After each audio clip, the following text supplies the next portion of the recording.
Genesis during the 70s. He is guitarist Steve Hackett, who launched a solo career in 1977 and has enjoyed success with his albums, including Defector. With his latest project, Genesis Revisited, he's done just that, reworking a selection of their tracks with the help of like-minded musicians from bands including Yes and the Frank Zappa Band. Before I chat to him, let's hear from Steve with an acoustic medley, including Horizons.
Steve, that is absolutely fantastic. It's a dreamy performance there. It's so nice to hear the acoustic guitar just played beautifully in all its simplicity there.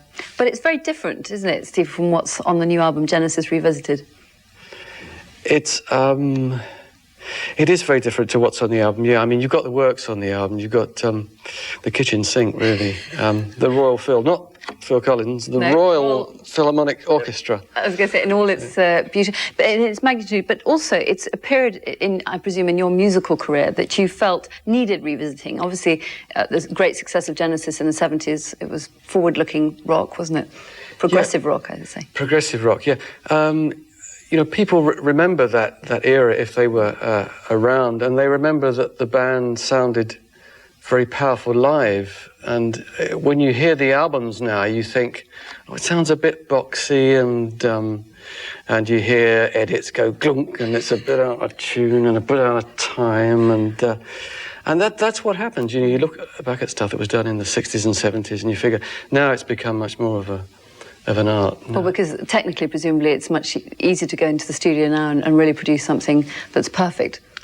It's all test tube babies now, yes. But when you joined Genesis, which I think was in 1970, is that right?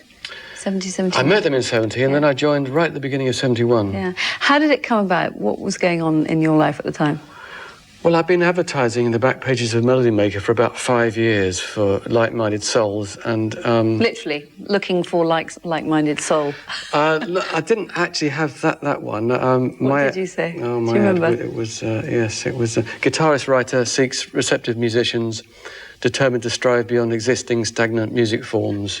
So I was taking myself very seriously at that point in time, and Peter Gabriel phoned me up and said, saw your ad, and he thought, this guy sounds like he sounds as crazy as we are. Yeah, so. yeah.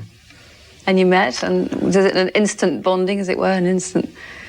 Yeah, I realised that he should be locked up in the same ward as I should be, and the rest is history. And I gather that Mike Rutherford had to be consulted and had a sort of final say, did he? I met Mike. He was recovering from an ulcer. He was sitting up in bed wearing pyjamas saying, "What do you think of this guy?" And he would have a chord shape that would go something like... And so yes, that one's nice. I said, "You call them guys, do you?" And I thought, they've got their own language, as well as, you know. And you were, in fact, you yourself are a chord man, aren't you? You loved... I'm a chord man, yes. Although I wouldn't know it from what you were just playing then. That's a lot of variation there.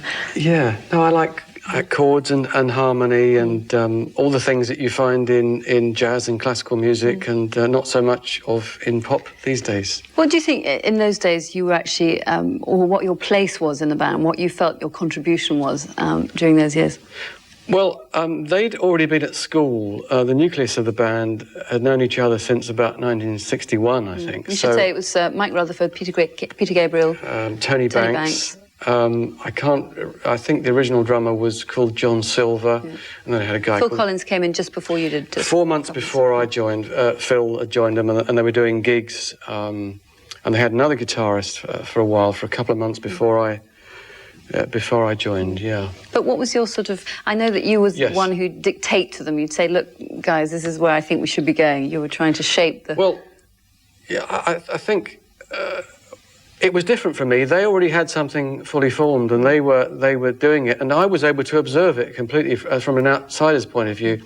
And the band wasn't particularly famous then, so I didn't mind if I really didn't get the gig or not. So I felt I had nothing to lose. So I said, you know, this isn't right and this isn't right. And I was actually much more bold right at the beginning than I became later on when I thought, oh, I really don't want to lose my status, my gig here. And so I had a lot of diplomacy to learn, really. But I just came along firing broadsides and saying, oh, this isn't right, and the stage doesn't look right, and we need a light show, and we need a mellotron, and we need this, that, and the other. You love that mellotron, don't you? I do love mellotrons, yeah. And I noticed that a lot of the new bands... You should tell us what a mellotron is for those, you know, who What is a mellotron? Okay, it was an early form of musical sampler. Everyone knows the word sampler now. But it was held together by bicycle chains, and the Beatles used it, and various other bands had used them to some... And it definitely has its place in the sound, in the Genesis sound, as far as you're concerned. Yeah. It does, yeah. I mean, it was a thing that enabled us to sound like an orchestra. Yeah. You were saying just then that it became increasingly more frightening at the idea that you might lose this gig. Yeah. How then did you come to that, presumably rather dramatic decision to leave the band in '77?